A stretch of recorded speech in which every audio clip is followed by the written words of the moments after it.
अरे की कइले रहले तनी ध्यान से सुनल जाओ कि कइले रहले दोस्ती सुदामा।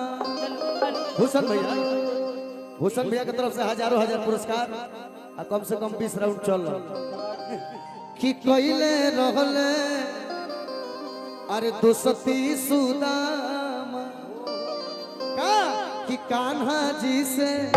देखल जमाना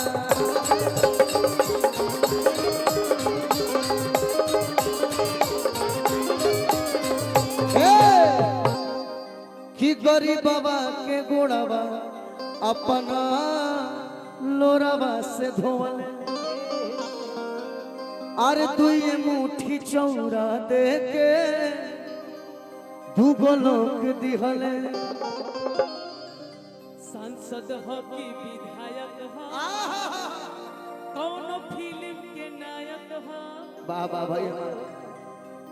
आहा दरोगा का कौन उठाना के राम जी की तरफ से पुरस्कार बघावा बिरादरी को चला रही राना के बघावा बिरादरी को चला रही राना के लभर हमर हो जदुवंशी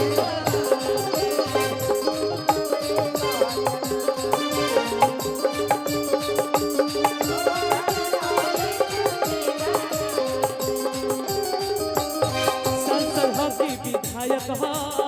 कौन फिल्म के नायक हो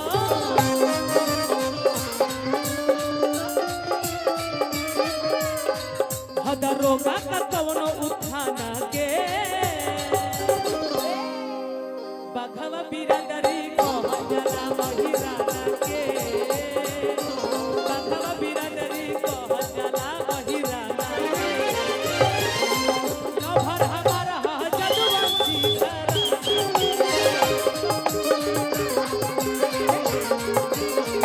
लभर हमारा हा जदुवंशी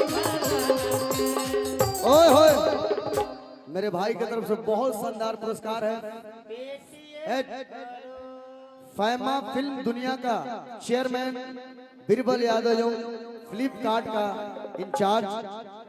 बीरबल भाई की तरफ से हजारों हजार रुपए का पुरस्कार है। भाई हमारा सदैव खुश रहस आबाद रहस और उनकर कंपनी सदैव जय जय करत रहो। ठीक बा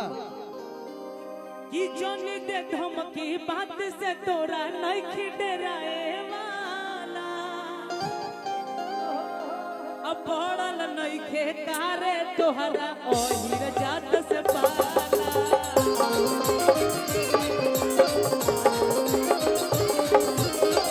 जोनी दे धमकी तोरा बात से नहीं डराए वाला पड़ल नहीं खे कारे तोरा ओहिर जात से पाला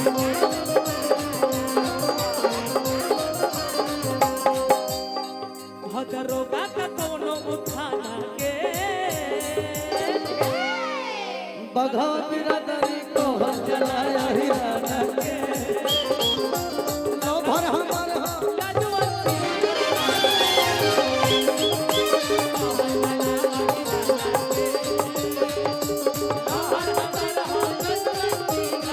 बघा बिरादरी को जलाया ही राना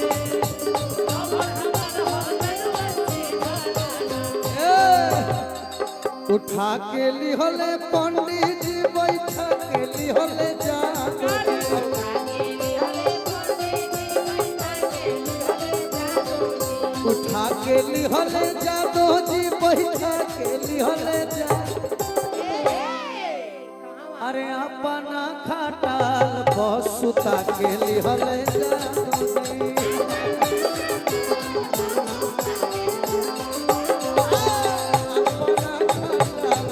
उठा के लिहल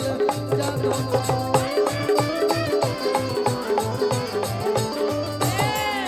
बैठा के लिहल जादू जी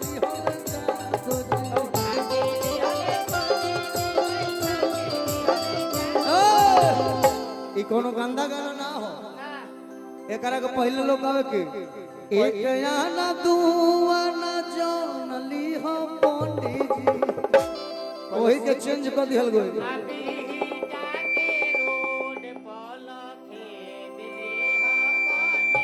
कि उठा के लिहल जादू जी बैठा के लिहल जादू जी उठा के लिहल